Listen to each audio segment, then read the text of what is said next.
Ladies and gentlemen, welcome to Draft Outlook. I am your host, Joseph Potter. Today, I am joined by Chris Ransom, and we have an exciting show. We're going to be going over a couple of the rookies and how they're doing. We've got a couple quarterbacks on the horizon, and we've got our draft outlooks, our season previews. We are doing a season preview for the Green Bay Packers, for you Cheeseheads, and the Miami Dolphins. So we're going to start out with a couple of these rookie quarterbacks. Chris, I know you got a couple you're loving. Let's hear it, man.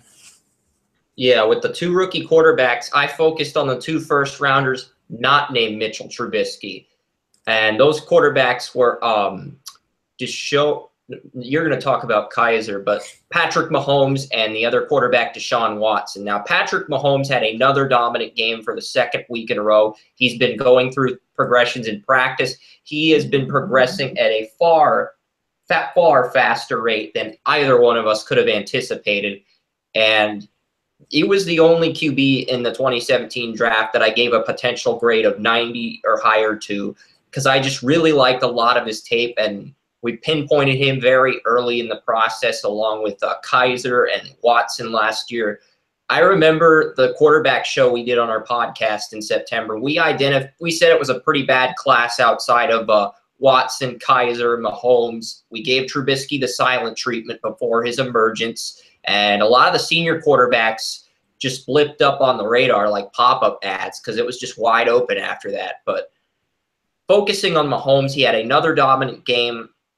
Sure, he may have faced a second or third team defense, but he's gaining confidence. He's progressing quicker than you'd expect. And the Chiefs can save over $10 million against the cap next season if Alex Smith does not live up to expectations. And that opens things up for Patrick Mahomes to be the starting quarterback in Kansas City.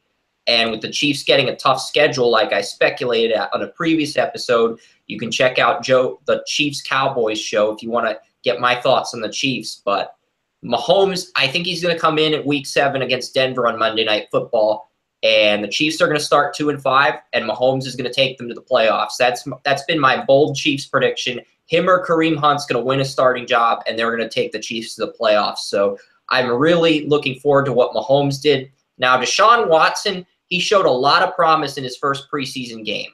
He still had issues with the deep ball accuracy, but you talked about it on last week's podcast, how Watson had a lot of issues in his first preseason game. He did even worse against the Patriots. I mean, Tom Savage went 8 for 9, 98 passing yards and a touchdown versus the Patriots. Watson only went 3 for 10 versus the Patriots, making Brock Osweiler's playoff performance against New England look like the Mona Lisa. So he's probably not going to be starting right away.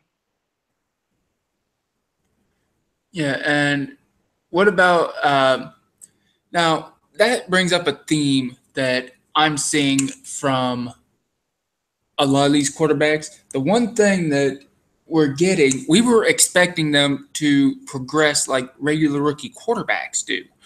But this group has been progressing at an alarming rate. I mean, their progression from day one to now, and the overall work ethic that these guys have put in is absolutely alarming. During rookie camp, it was said that after rookie practice, Deshaun Kaiser would go out onto the field by himself, nobody else around, act like he was in the huddle, call the plays, go up, get these invisible pieces into place where they're supposed to be, and run through the plays and the progressions from the defense with nobody else out there. No defense, just run through it, run through the progressions, make the plays, and signal the plays. Now, and that's the type of work ethic all of these quarterbacks are putting in right now. And I think that is what's taking this from a mundane to poor quarterback class and putting it up to where it's a higher class, don't you think? It basically goes from being a poor class to an average class, and it could be a really good class if multiple quarterbacks in this draft become Pro Bowlers. Yeah, and the one guy that has a lot of people buzzing right now. Leading up, tonight's his second preseason game. He has jumped Cody Kessler on the Cleveland Browns depth chart, and he is now number 2, and he will be playing in the first half. That is DeShone Kizer of the Cleveland Browns.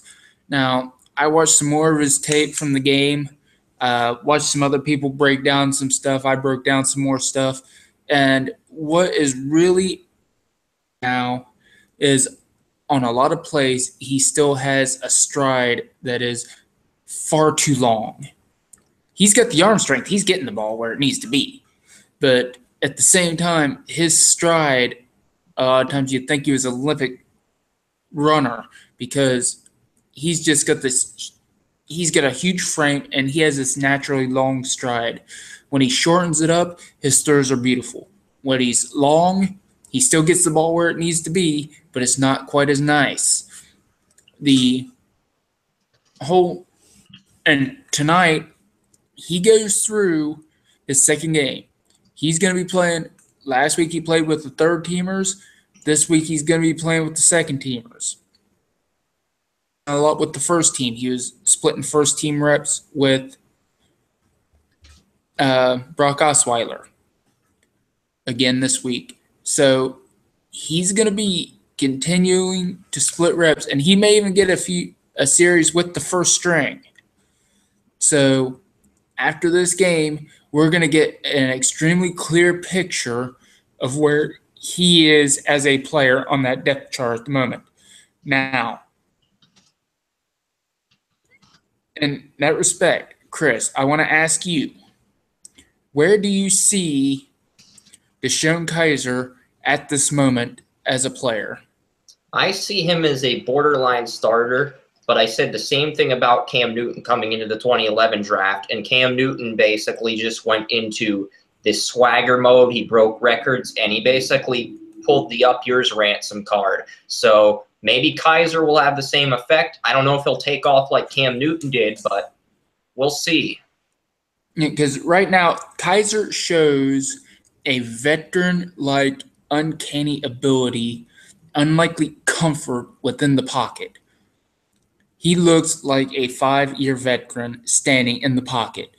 So that puts him ahead of a lot of other people in this draft class, probably ahead of any other rookie, simply because of his comfort within the pocket, which is uncanny for any rookie, whether it's this year, last year, or any other year.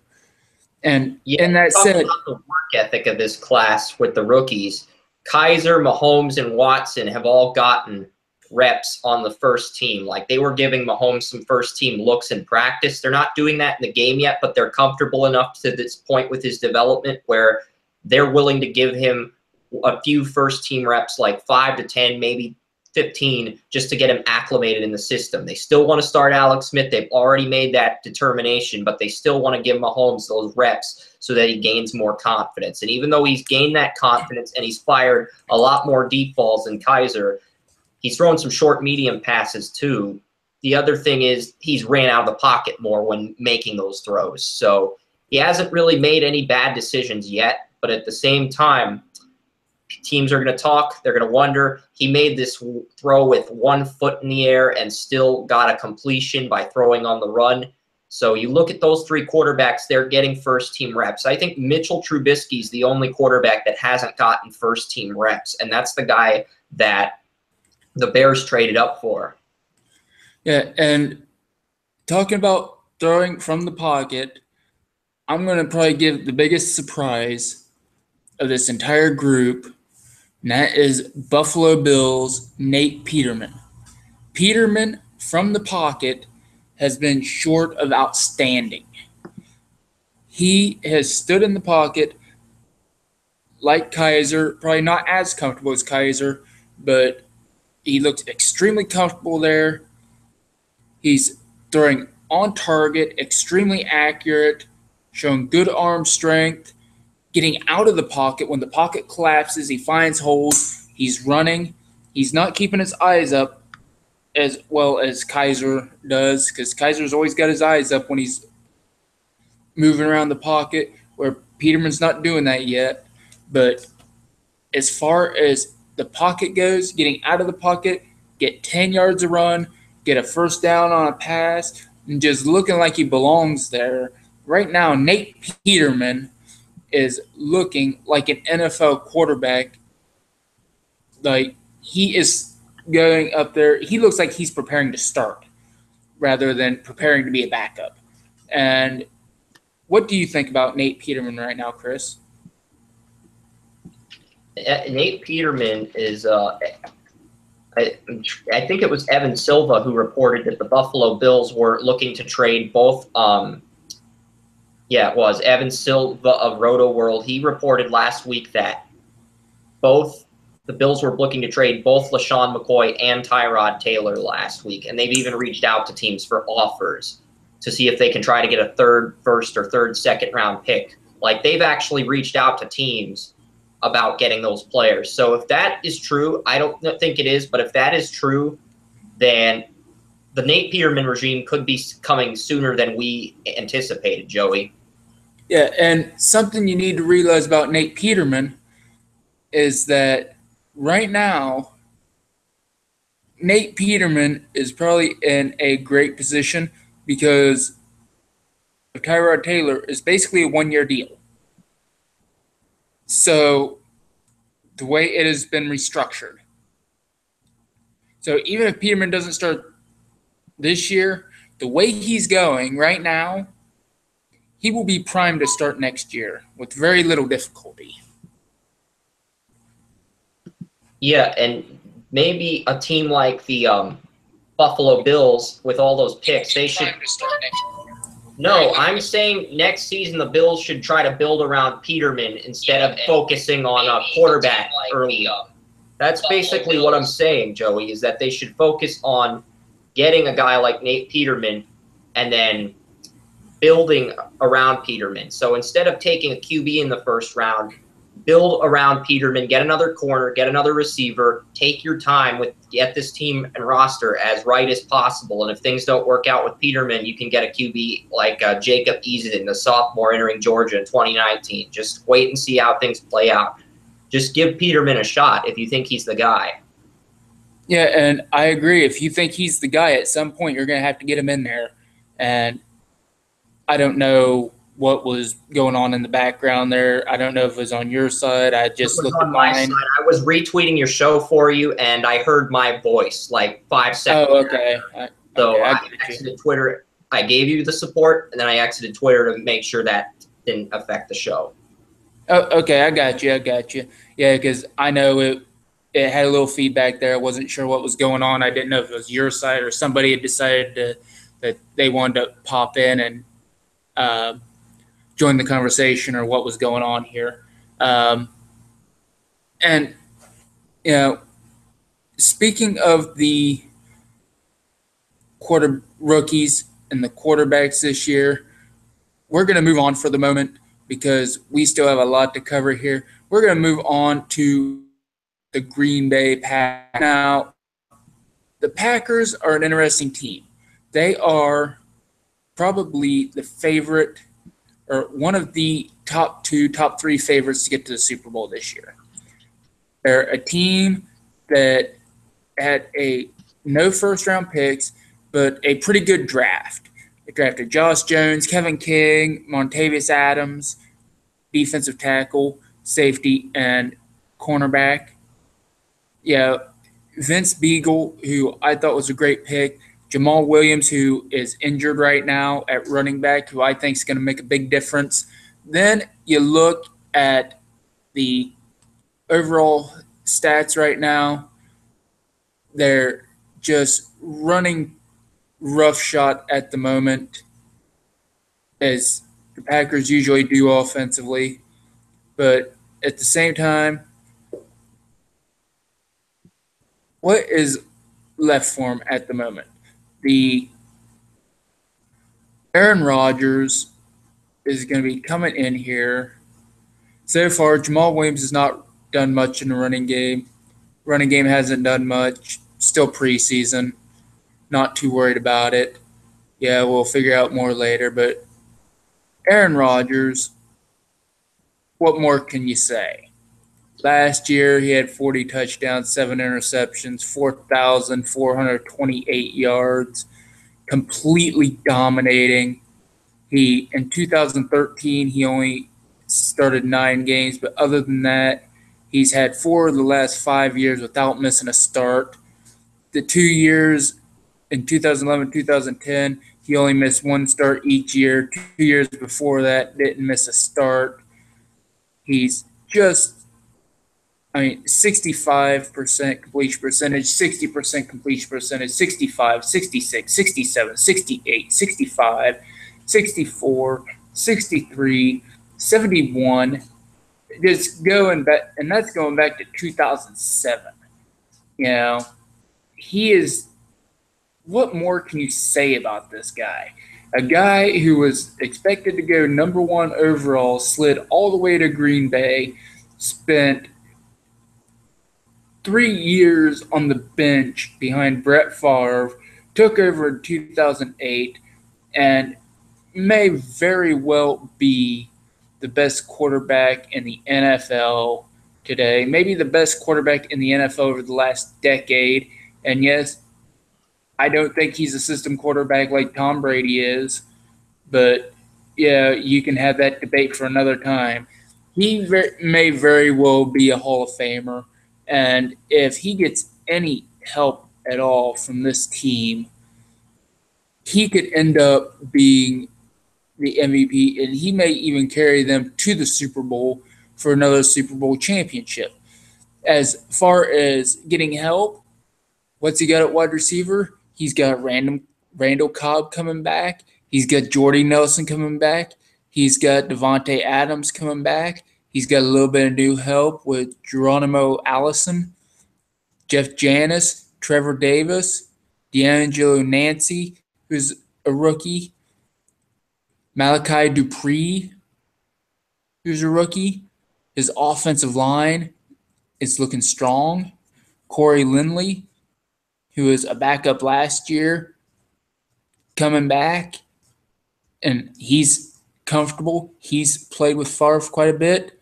Corey Lindley, yeah, he was a 2014 third-round pick out of Ohio State. He actually started as a rookie over Tretter, but then he got benched for Tretter, and then because of injuries, Tretter won the starting job, and then he had to sit for a year. But he's good. Yeah, he's good. They got Jari Evans coming back, Ray Bulaga coming back.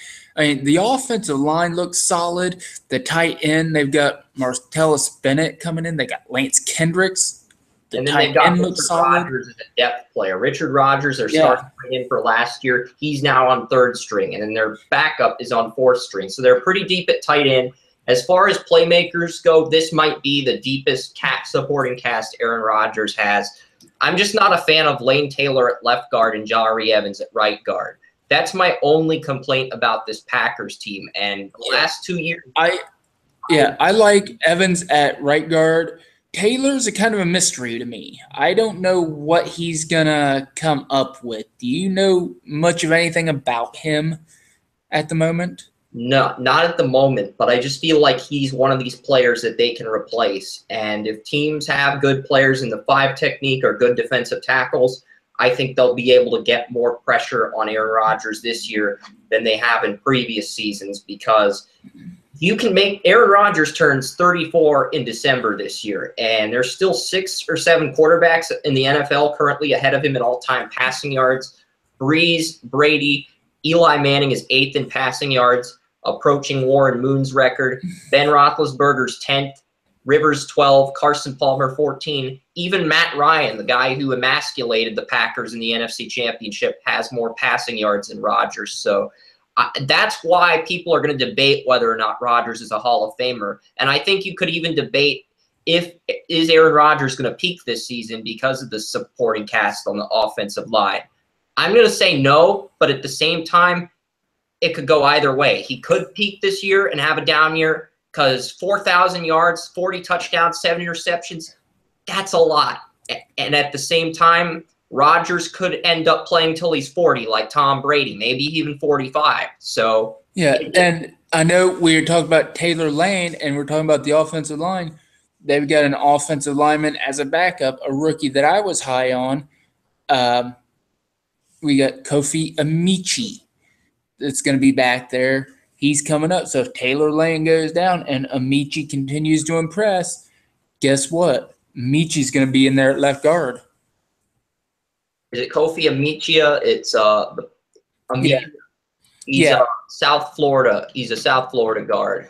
Yeah, and I always call him Amici. I always drop the A. I've never actually heard it pronounced. So, but I know I've always called him Amici. I really like him as a player. I know he's still developing, but I mean, if Lane doesn't cut it, I think Amici can step in there. I don't think there would be much of a drop off. Yeah, and the Packers did get some guards, including Amici as a free agent, and they interviewed him before the draft. And sometimes when a team interviews a player before the draft, it doesn't necessarily mean they'll draft him. More so it means they'll pick him up as an undrafted free agent if he's not on their board. And this was a perfect example of that this year because the other quarterback on the 49ers, for Southern Mississippi quarterback, he ended up signing an undrafted deal with the 49ers, and I actually like him better than Beathard, the guy they took in the third round. So I could even see him getting a job, but I don't think they'll cut a third-round pick. And the one position I'm skeptical of is running back. They've got Ty Montgomery, who listed as the #1 running back, and he is a wide receiver. They've got Jamal Williams, who is injured, who's a rookie, who we're all high on, but he's injured. Aaron Jones, Devontae Mays, William Stanback, and Khalif Phillips. 4 rookies there. They got 5 rookie running backs on their roster, and Ty Montgomery starting. So the running back position is one that's, if Jamal Williams doesn't do some pretty great stuff this year, that running game is going to suffer terribly. Yeah, if Montgomery does not do great things and if Williams doesn't do anything, they are kind of stuck. And they drafted 3 running backs because they were desperate to find an upgrade over Williams. But the guys that were there were better options. They sort of waited. And I felt like that was one of the mistakes, along with ignoring guard. I felt like those were the 2 big mistakes the Packers made during the draft. And another report I read is that Kevin King was doing so bad in practice that he got demoted to 5th string. Like he's the #5 or #6 corner on the depth chart. Yeah, I heard that he got demoted as well. I didn't know how far down he got demoted. They didn't say in the article I read, but he did get demoted. Now, that brings us to their secondary because their defense it looks pretty solid. They've got Ricky Jean Francis, a backup defensive end, Dean Lowry starting, Kenny Clark's coming back, Christian Ringo, Mike Daniels, Brian Price, who I like, who was there last year. Montavious Adams and Price are going to be duking it out for one of those defensive tackle spots, whether it be the nose tackle or defensive tackle. Then they're going with, at left outside linebacker, they put Matthews back at the outside position. I like Jake Ryan. He's going to have another year to develop on the inside. Blake Martinez, who I loved last year, is going to be back inside as well. They've got Trip Jordan and Joe Thomas and back up in the middle, and Derek Matthews, who I like, and Cody Hyman battling it out for that last inside linebacker position. Then they go to the outside. They got Nick Perry, Kyler Fackrell, and Calvin Jonathan, who's there, along with a guy whose name I can't pronounce, Jonathan. He's going to be battling it out for that position.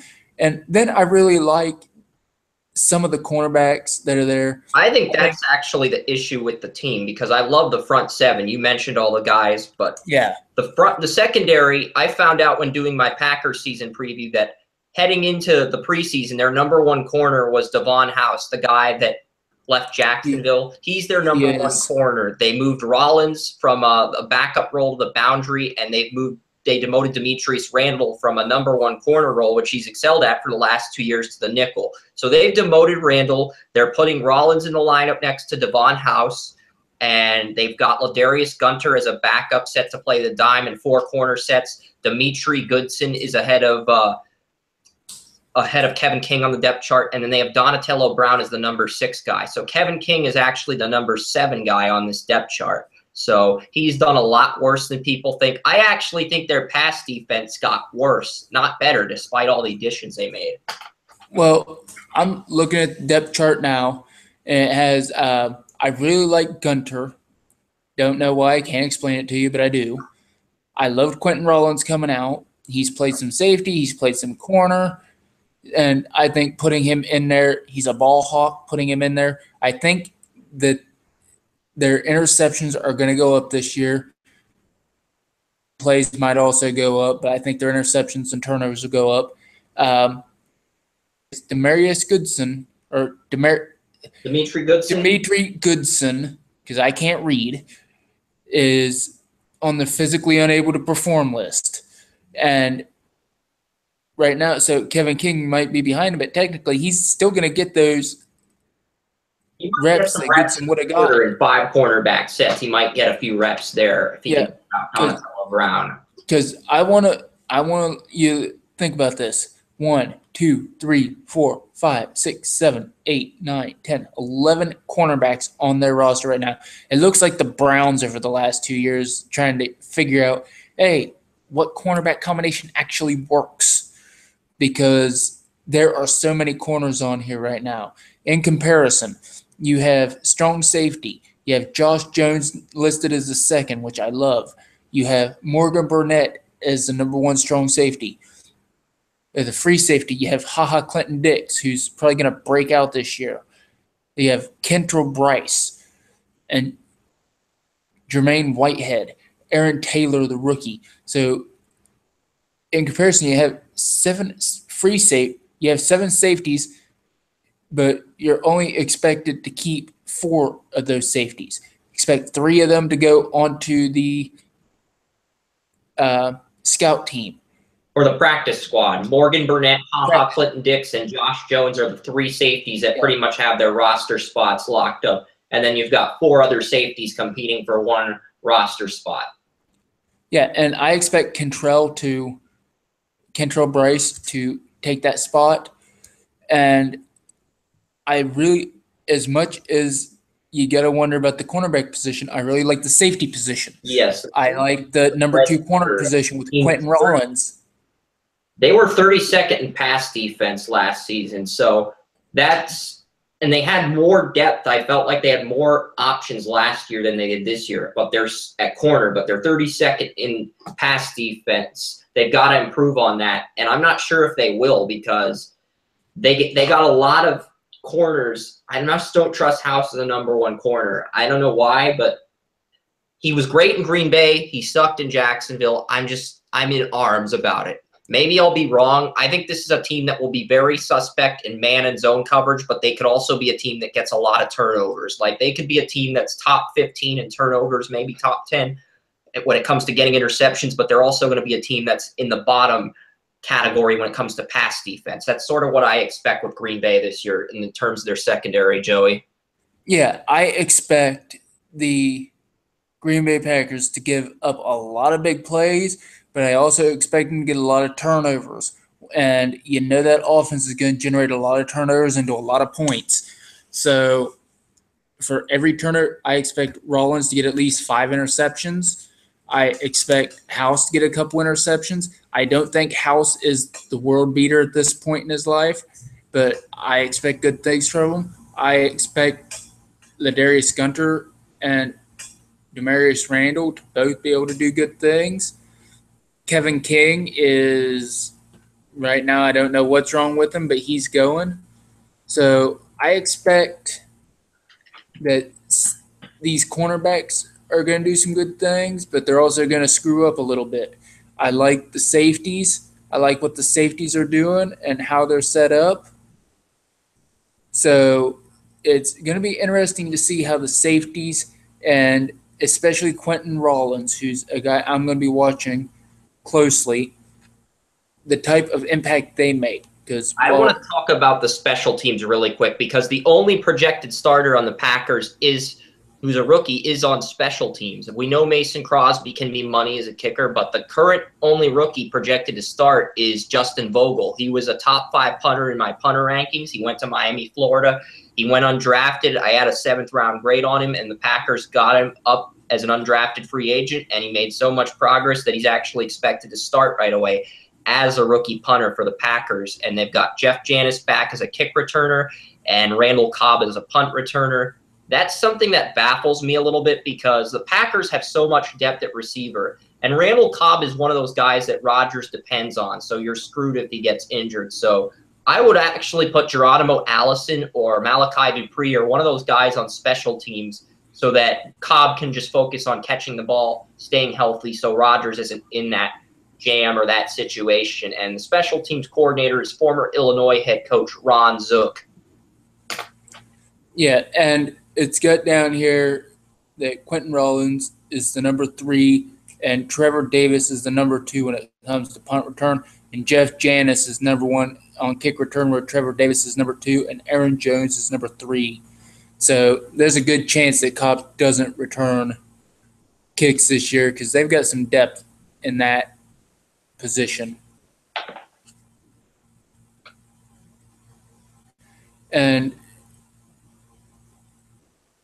leads us to the next area that we're going to be looking at, the next team on our list. We both expect the Packers to win the NFC North this year. We're not going to list their projected records or whatever due to time, but we'll talk about Miami right now. Yeah, and you just killed my segue. I was trying to, lay it out, dramatic effect, and you just killed my drama. It wasn't even the baby mama variety. I'm so upset. I'm absolutely devastated because the Miami Dolphins, have been the Miami Dolphins.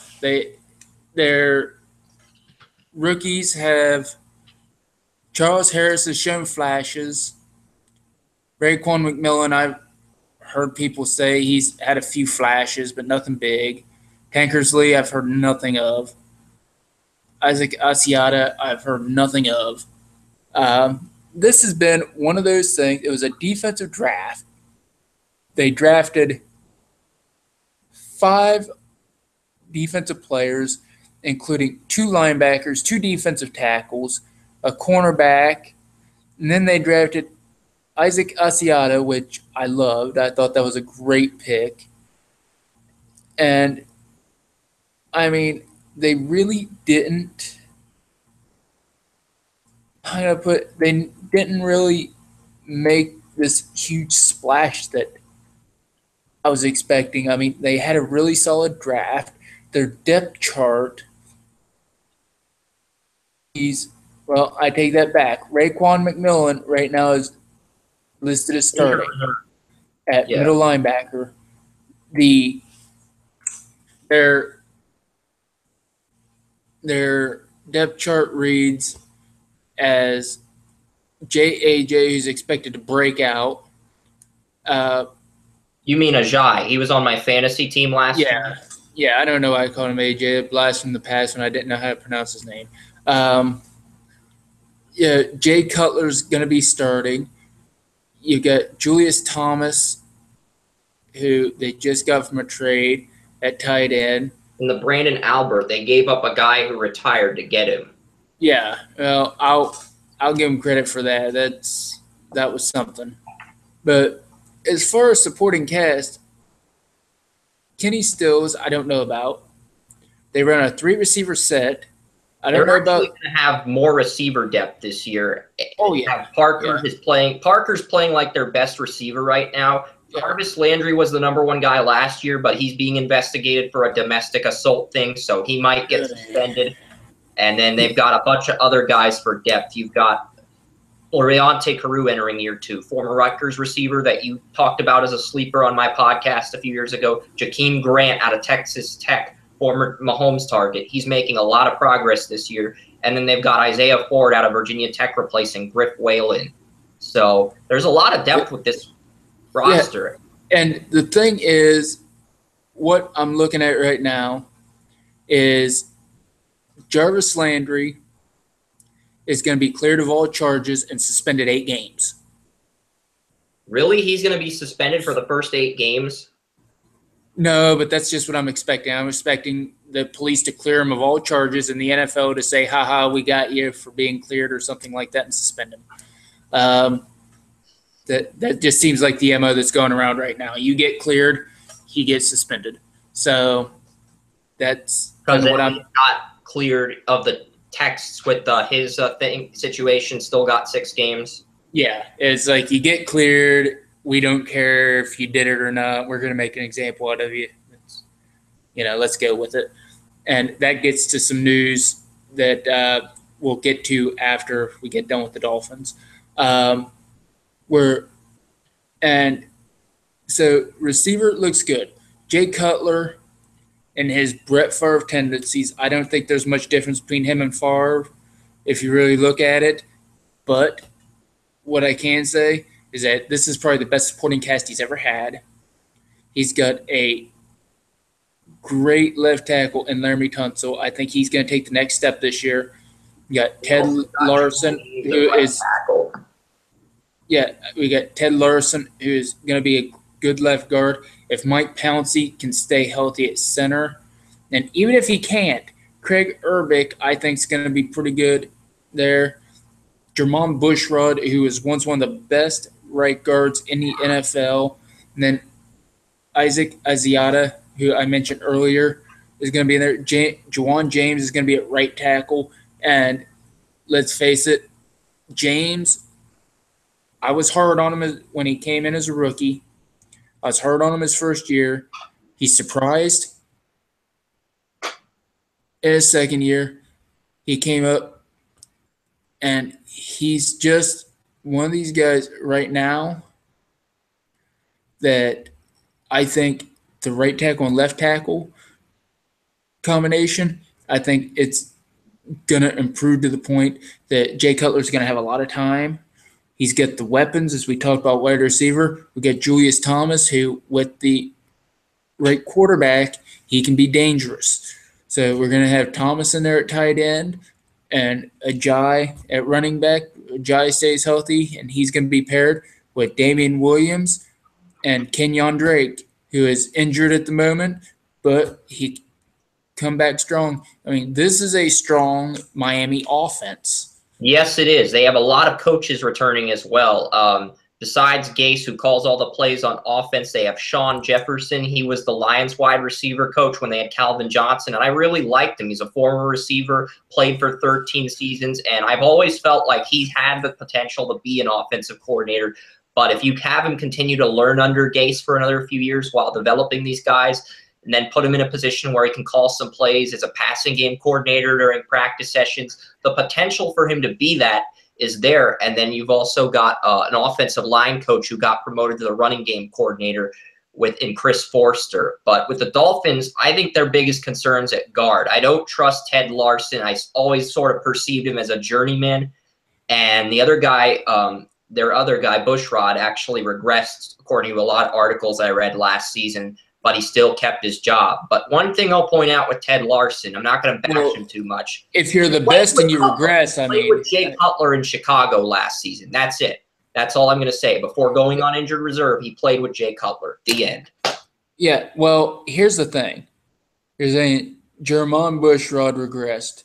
Well, if you're one of the best in the NFL and you regress, you're still going to be at the top of the league is somewhere. You're still going to be in the top 10% of your position at this point. It's like Joe Thomas has been regressing for the last 5 years. He's still the best left tackle in the NFL. Bushrod is still better than most of what you're going to get in the NFL. Yeah, he's regressed, but that's a lot of talent. Yeah, he was the left tackle when the Saints won Super Bowl 44. So, yeah, he's regressed. I get that Pro Football Focus is saying that, but he's still effective when he's healthy. He's effective in the running game. He really fits the scheme that Forrester runs because he's a run-blocking guy in Kansas City and San Francisco before coming to Miami. So he fits what Forrester wants to do. And let's not discount offensive coordinator Clyde Christensen. He's a pretty smart guy. Good offensive coordinator.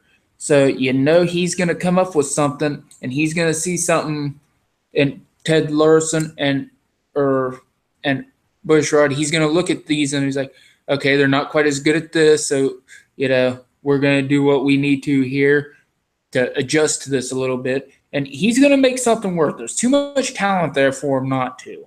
I think they'll make something big happen this year offensively. Clyde Christensen is going to be the GOAT or the odd man out because Adam Gase is the one calling the plays during game day. So he's the head coach and the coordinator on game day. Clyde Christensen was the passing and running game coordinator. They took away his role as the running game coordinator and gave it to the offensive line coach. So now he's only limited to calling passing plays in practice, which means that if this passing game gets off to a rocky start, they're going to fire him and they'll promote somebody else to offensive coordinator at the end of the year, probably Jefferson. Yeah, Christensen's main role is what a lot of things are when you have the head coach calling the plays, and that is you go into that film room and you help develop a game plan. That is your main job. You're game planning for that week. And that's what Christensen's doing. And Christensen's not a dumb guy. The fewer responsibilities he has, he goes into that film room, he's probably going to come up with something. And I think it's a good role for him.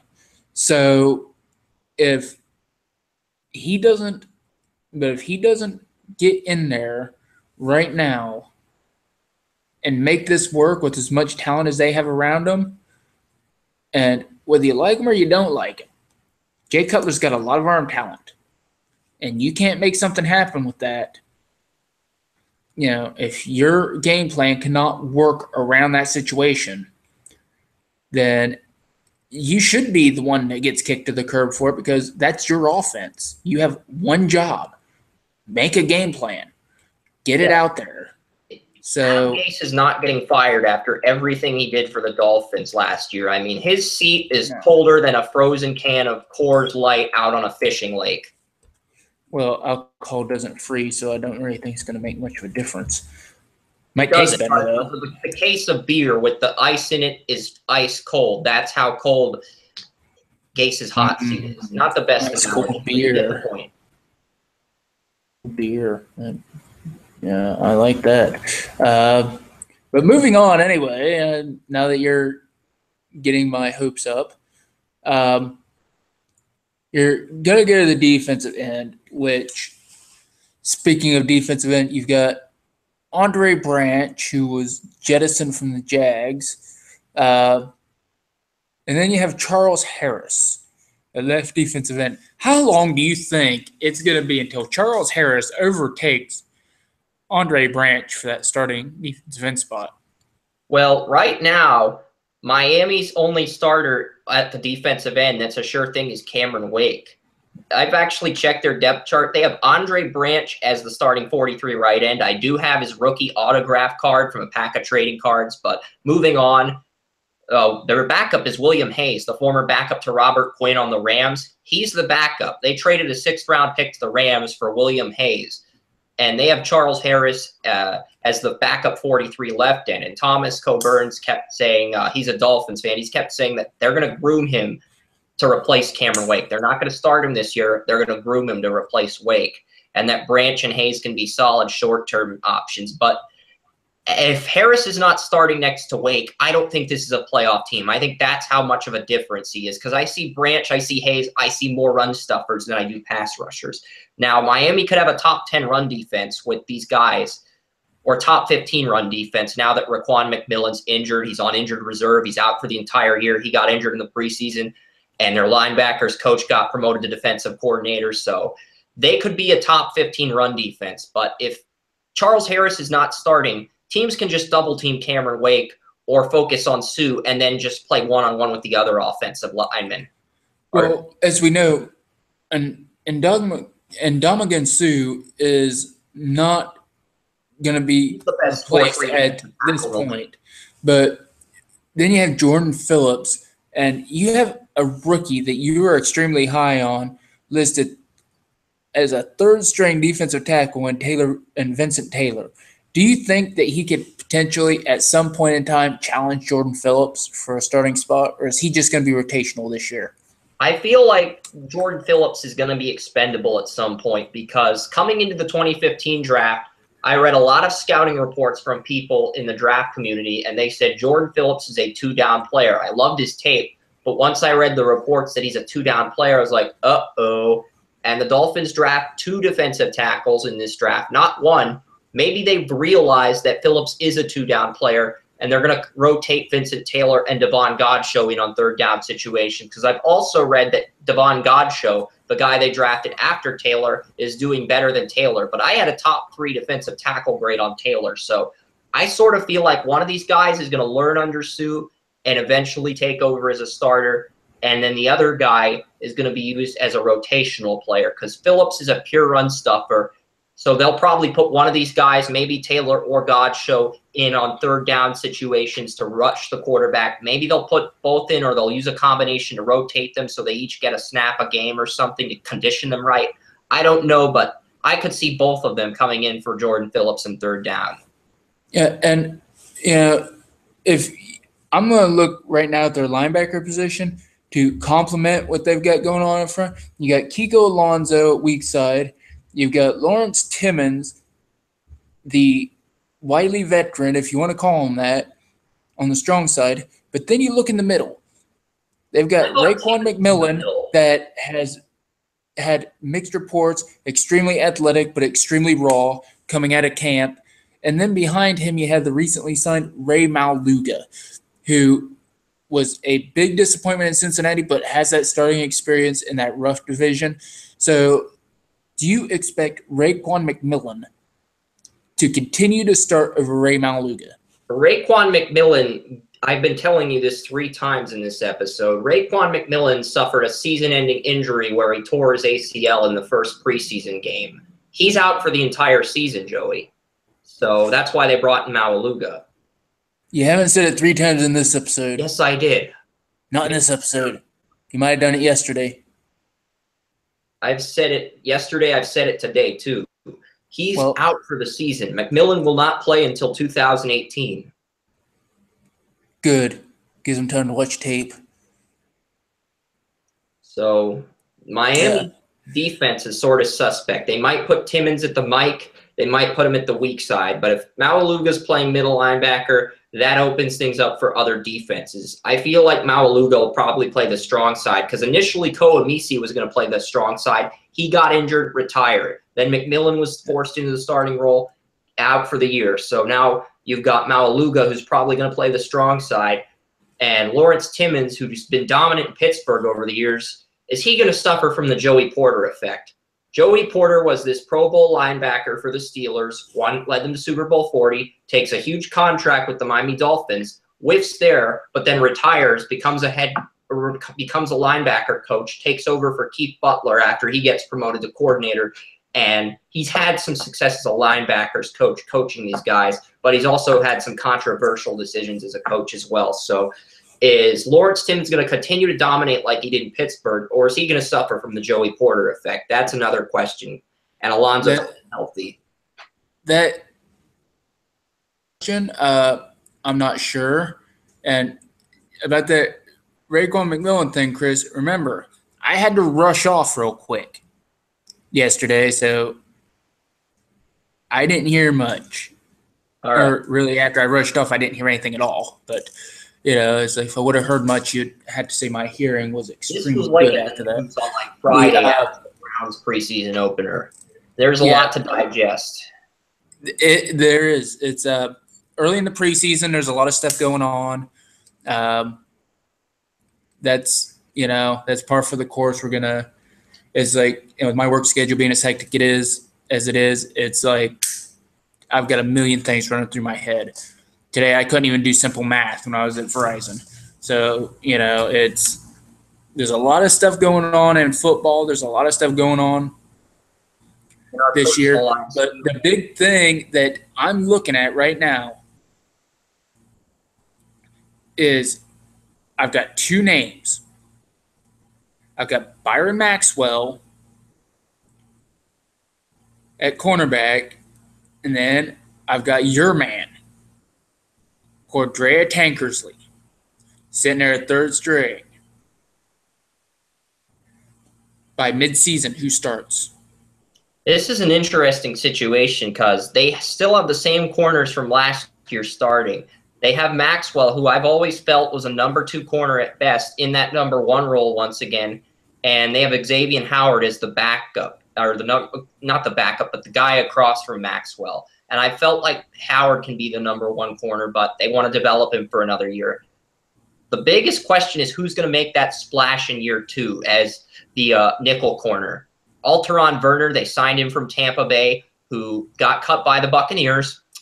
Tony Lippett, who got placed on injured reserve, was in the conversation and the front runner of those 3 to win the nickel job. And then they got Bobby McCain, a 2015 draft pick out of Memphis. It's like a 5th or 6th round pick. So they've got Werner, they've got McCain, and now they've got Tankersley. Tankersley was probably going to sit out and learn this year. He gets promoted from the number 6 to the number 5 corner, meaning he might get minimal action, some quarter packages, but I expect him to learn the playbook for most of the year, learn Miami's culture, the system. I feel like they're going to slowly but gradually develop him so that when Byron Maxwell, if he screws up again, which I believe he will, he'll be the guy that ends up stepping in for Maxwell. And then I think their biggest concerns probably at the free safety position. Rashad Jones is coming back from a season-ending injury. And then you brought in Nate Allen, a mediocre guy on the Oakland Raiders who just never put it together. I was high on him coming out of South Florida, but he never put it together. And then another guy I was high on, TJ McDonald,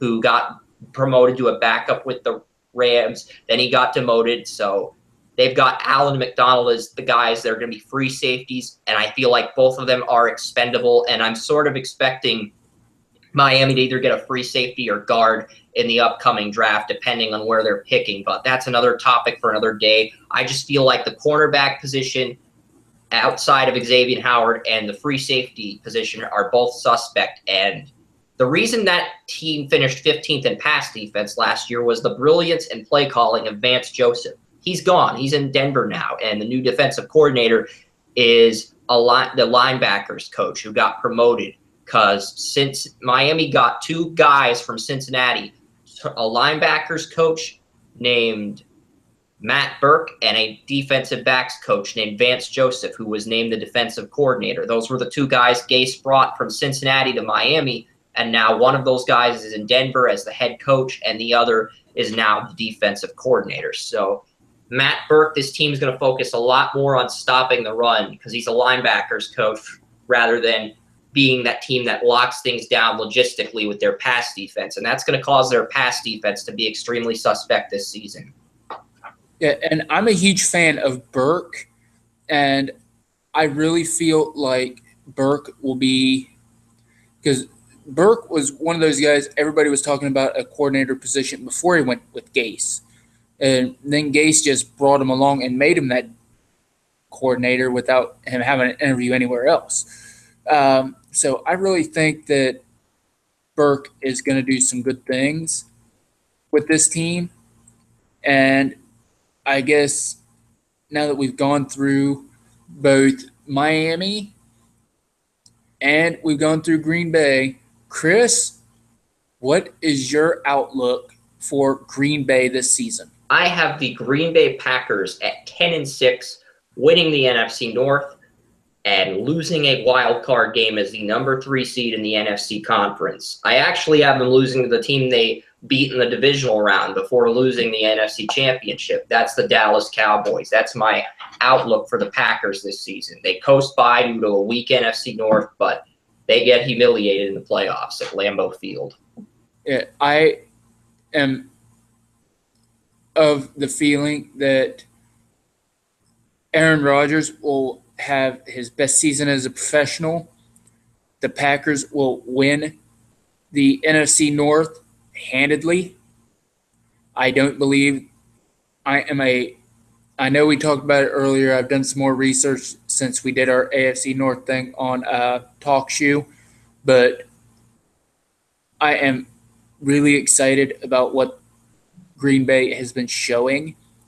And I think the only team that's going to come close to them is going to be Detroit. I don't think Minnesota is going to be there this year. I think Minnesota will be right behind Detroit.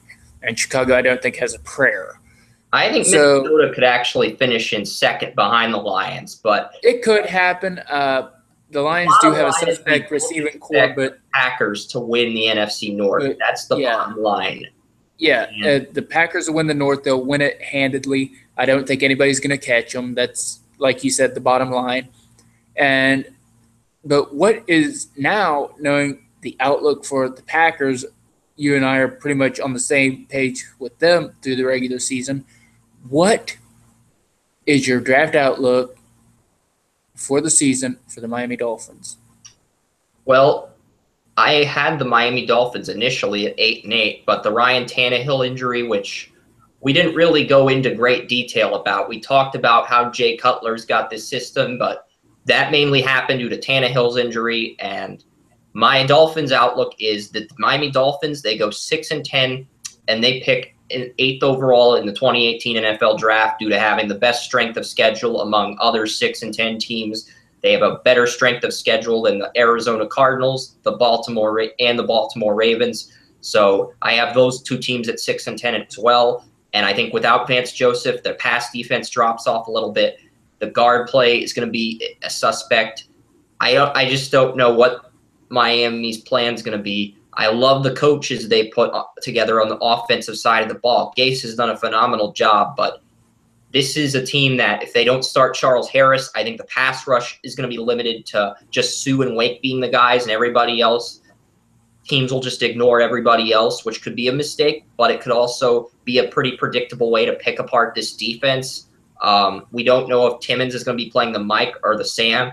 I've heard he's going to be playing the Mike. You've heard he's going to be playing the Sam. That's a question mark. Alonso is a guy who can get injured at any point, and then the pass defense is more suspect than ever. So that's why I sort of expect a setback here for Miami, but with an easy schedule in 2018, this is a team that could very easily rebound if they ace the 2018 draft, along with the rookies they brought in this past year. Yeah, I'm going to look at these guys as perhaps a 7-8 record. I think they can go one of two ways, depending. There are two players that are going to have to step up to keep this team, because they could either go 9-7 or 7-9. They could even go 6-10 as you have them. And that's Andre Branch South and the AFC West. Yeah, Andre Branch and Byron Maxwell. If those two guys don't step up, this team could easily go 6-10 or 7-6. Though if those two don't step up, they'll most definitely be picking in the top 10 either way. I think Buffalo right now is tanking, but I think Buffalo can finish in front of them.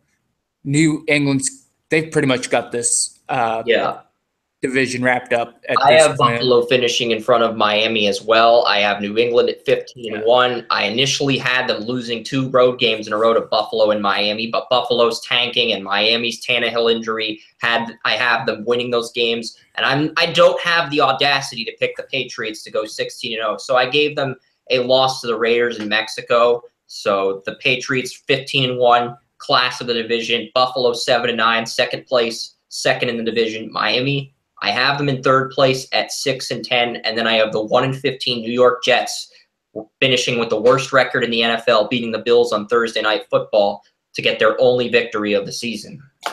So we are in agreement that Green Bay's outlook will be they will be going into the playoffs. Chris has them losing. Me, I don't give playoff predictions because the matchup isn't set yet. I was going to quickly point out how 2 of our other writers believe the Packers are going to get back to the Super Bowl. I've had the Packers in the Super Bowl for the last 2 years, season previews prior to this season in 2017, but Mark Suba and Tony Mario, two of my other NFL draft writers, both believe the Packers are going to play the Patriots in the Super Bowl. Mark's picking the Packers to beat the Patriots. Tony's picking the Patriots to repeat over the Packers. So just wanted to throw that out there really quickly. And Lisa, our producer of the Draft Utopia podcast, she's a Packers fan too. So there's a lot of controversy involving the Packers this season. Even though I'm selling them, a lot of other people within Draft Utopia are buying the Packers. And it's hard to sell the Packers when they have Aaron Rodgers.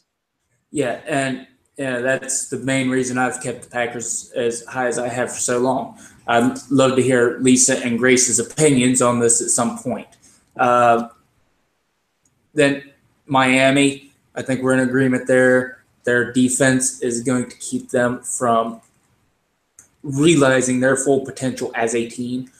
And there are your draft outlooks for the Miami Dolphins and Green Bay Packers. Now, to the other news that we've come across this morning, Roger Goodell and the NFL Players Association and the NFL owners are discussing a contract extension. I have not read the details of this extension. Chris, what do you think about Roger Goodell getting a contract extension? Well, I don't know how much money Goodell is getting, but from what speculation reports I've heard, I believe it's going to be a 5-year deal. And one thing I've heard is it's around $40 million. That's the projected total. Is Goodell would be making $8 million a year over the next 5 years as the NFL's commissioner. Yeah, and what do you think the impact of that would be? Do you think there would be a higher suspension rate or a lower suspension rate? I think there would be a higher suspension rate as more suspensions go upward. I also think this could affect I don't know if it'll affect the negotiations, but the NFL Players Association will want the NFL to do something about the CTE concussions when we get to 2021, because the NFL's collective bargaining agreement expires in 2021. And with this extension, it pretty much confirms that Goodell will be the commissioner when the collective bargaining agreement expires, which is something we didn't touch on, but it's at a very distant point in the future. It's still 5 years away from happening, but Goodell's going to be there when the NFL collective bargaining agreement expires. So I don't know if there's going to be a holdout between the Players Association and the league like there was 5 years ago in 2012, but it's definitely on the table now that Goodell got extended. I feel like if he wasn't extended, there would be more collaboration towards working something out. But he's a good family man. I'm sure they'll figure something out. So we'll see what happens. Yeah, and finally, with Goodell's extension, as we know, the NFL they have had a history of tough commissioners. They had a former Air Force captain. They had Al Davis. They had Paul Tagliabue for so many years, who got soft in his old age, but back when he was in his prime, formed the AFL-NFL merger. How am I forgetting his name? Yeah, so do I. It's like I know who he is. I've got a picture of him in my head, but I can't remember his name. Get up really quick. Yeah. Pete Rozelle. I think that's it. I think. Rozelle. Rozelle was a guy who he was tough when he needed to be, but he was always fair. So, and these guys who have been, they've been pretty tough, and they've had long reigns. After Al Davis, Pete Rozelle would reign for a long time. You had Tagliabue, who reigned for many years. And now you've got Goodell, who was there at the start of the 10-year collective bargaining agreement. He was there before. He's going to be there after. So what does this do for his legacy? Does this put him up there with some of those other commissioners, or do you think he will still be the guy who's trying to reach Al Davis and Pete Rozelle? Well, I don't think anybody – I think Rozelle was probably the gold standard for NFL commissioners. But one thing with Goodell is, like, that people don't realize is he sort of earned it because for 15 years, he was the guy when when Pete Rozelle was commissioner in the 80s, he brought in Goodell as an intern, and he's worked ever since. He's been like the assistant to Paul Tagliabue for 15 years because it was Tagliabue who, when he was the assistant to Rozelle, he realized Goodell's potential, promoted him, gave him different responsibilities, and Goodell sort of worked his way up the food chain. So, and he did that for 15 years. So anyone who says Goodell hasn't earned it is just uneducated on this issue. But at the same time, people are going to continue to give Goodell scrutiny for the decisions he's made over the years. I don't know if it's due to more millennials watching the NFL or just the direction the league's gone in, but people are going to continue to scrutinize Goodell, even if he's cracking down on these issues and trying to make the game better. Yeah, well, more millennials are going to watch the NFL because they're getting to be more millennials than there are anywhere else. The others are kind of getting old and, no longer watching television, as with all things. But why you see more TV shows and reality TV and more TV pitches geared towards millennials. You're seeing that change, that shift. Yeah, you're making me want to cry, Chris. Don't do it. I want to watch a sitcom now. But with Goodell getting there and doing what he needs to do, and he's going to be there for 5 years. I agree. Goodell is tough. He makes questionable decisions with this. Sometimes has an itchy trigger finger when it comes to suspending people. And then I've noticed a few times he cuts back suspensions cringing as he goes. But I think he is the guy that they need right now in there because you are looking at a transition in America, whether it be from the television audience to millennials, as you've seen, and they're switching over to the hard knocks. And then you also have the shift politically, which I know you're seeing the federal government fight back on that, but state governments are being a little more lax on, lighter drugs like marijuana and so on and so forth. So it's like you really need somebody who's going to say, look, the state governments and everything are being lax, but when you're out here, we can't have you slack and we can't have you smoking marijuana, which basically is going to make you lazy. One of the we've got a product we get put on the field. Wants to do is the NFL Players Association wants to legalize marijuana. So alcohol or cigarettes would not be allowed, or like steroids, that would still be prohibited. But medicinal marijuana, when a player is injured, a player could take medicinal marijuana. Now, if they were healthy and they were caught doing marijuana, they would be suspended still. But one of the things they want to propose to Goodell is that if a player is injured or is on the physically unable to perform list, they are able to take medicinal marijuana. Now, if they're not on the PUP list and they take marijuana, they'd still get suspended. But if they're on the PUP list and they take it to recover from an injury, that would be allowed. That's one of the things the Players Association is trying to propose to Goodell, and they plan on proposing at the when the CBA expires in 2021. They're going to wait for things to get settled in by state government and to see what states legalize marijuana. But that is one of the things that the NFL Players Association has planned on pitching to Roger Goodell when their deal expires, so they can add that to the new CBA. I think Goodell would be lenient. He's not going to allow everybody to do it, but players on the PUP list, he'll make a medical condition for those players. I think that's a fair compromise, and that's where Goodell can be. That is perfectly reasonable, perfectly acceptable. I agree. You can't be doing it when you're playing, just the same way as I say you can't be doing it while you're working, and so on and so forth.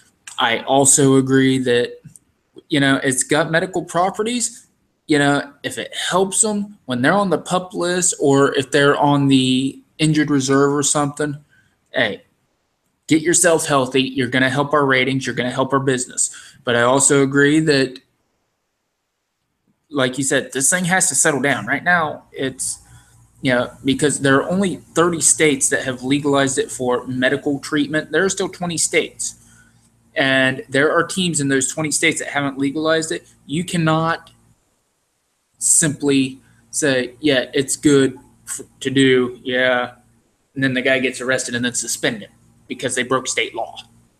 Yeah, you can't do that. And he can't condone a team doing that when it breaks the law, because then that team can be held accountable for distributing the drug. So, I mean, right now, by 2021, like you said, it could be a clear picture when it comes to the states. But as of right now, man to do it because he's the one who has put in these tougher laws on drugs. So he would be the one who knows the ins and outs and how you do everything. And one other thing I've just read is that there could be as many as 40 to 46 states that legalize medicinal marijuana within the next 5 years. There's only 30 right now in 2017, but there could be as many as 46. So if that's the case and we get only 4 states, including Alaska, that have marijuana illegal, at that point there will be enough support for Goodell to say, look, 46 states have allowed medicinal marijuana. If Hawaii, Alaska, and 2 other states that don't have NFL teams are prohibiting it, let's just go through with this and make this happen, because the logistics will be there and it will happen. Yeah, and logistically speaking, with the way it's, like you said, I mean, it's a new millennials, the states, what's going on, and it has to settle before anything can really happen. And Goodell, I believe, is the guy, whether you love him, whether you hate him, he's the guy that you really need to be able to maneuver through that. He's done a good job with Hard Knocks. He's done a good job cleaning up the NFL with the drugs. But Eric Winston basically said, the head of the Players Association, he said that this compromise where some players on the PUP list are allowed, but not everyone, is a fair compromise. And if Goodell doesn't agree to it, they are prepared to go on another strike until he does. So it's going to either get better and we're going to see a lot of things clear up, or it's going to be 2012 all over again and it's going to be really ugly. Yeah, and what you have to realize is that when you have the medical red shirt for like PUP lists and everything, when you have that medical red shirt coming in here, what's going to happen is that you're going to have not only a medical red shirt, but you're going to have these guys who you're going to give them the availability to look and say, okay, you've got depression. You can use it under this circumstance at this time. Don't fail a test, but maybe give them a heads up on when the test is going to be or something if they have a medical note from a doctor and get reevaluated by the NFL and say, okay, you can use this for depression or if you have anxiety or something like that. So, I mean, there is a lot of things that can come from this, but everything has to settle down. The states have to figure things out, because if that doesn't happen, then all of our discussion is moot and Roger Goodell has an easy day. But overall, I think this extension, 5 years, is an excellent extension, and I honestly believe it could have been for more, because with what Goodell's done, time in the NFL, and we may not agree with everything he's done, but he's handled it well. I think we can agree with that, considering what he's gotten. Yep, he's handled it well, and if the speculation with the NFL allowing medicinal marijuana to PUP lists occurs, like I've speculated, and you're saying the drug test, you're absolutely right with the drug test situation. They have to give the players a heads up notice, because if they don't, that's on the NFL, and it's not going to be just NFL's not allowing drugs. It's just NFL using misdirection, saying we'll allow drugs under this circumstance, et cetera, but the players need to be prepared to pass the test. It's just going to be same old, except they're going to be allowed to use marijuana on the PUP list. That's not solving the problem. That's just using misdirection to create a separate problem entirely while giving the players what they want. Yeah, so everybody, if you guys have a comment on Roger Goodell getting extended or any of the potential implications that come with that, whether they be socially, as we've been speaking about, or with the upcoming collective bargaining agreement here in a couple years, just comment down below. And with that, we are going to sign off. I am Joseph Potter. This has been Chris Ransom. For everybody out there in TV land, if you love this video or even barely tolerate us, give us a like, give us a share, give us a subscribe, do all that stuff. And we will be back next week, and we'll have 2 more teams for you. We'll have some more rookie updates. So for all of us at college football preseason games next week, because next week's the final week before the actual start of the college football season. Alabama and Florida State are playing on September 2nd in Atlanta. Yeah, man. If you got them, if you can get them, we can. I've got like a few players on my FanSpeak 400. I can pick list 5 for Florida State, 5 for Alabama. We can try to quickly go through some of those players. We can do that on next week's show or my podcast. We'll figure it out later. Yeah, man. Absolutely. So for Chris Ransom, I'm Joseph Potter. Have fun and take care.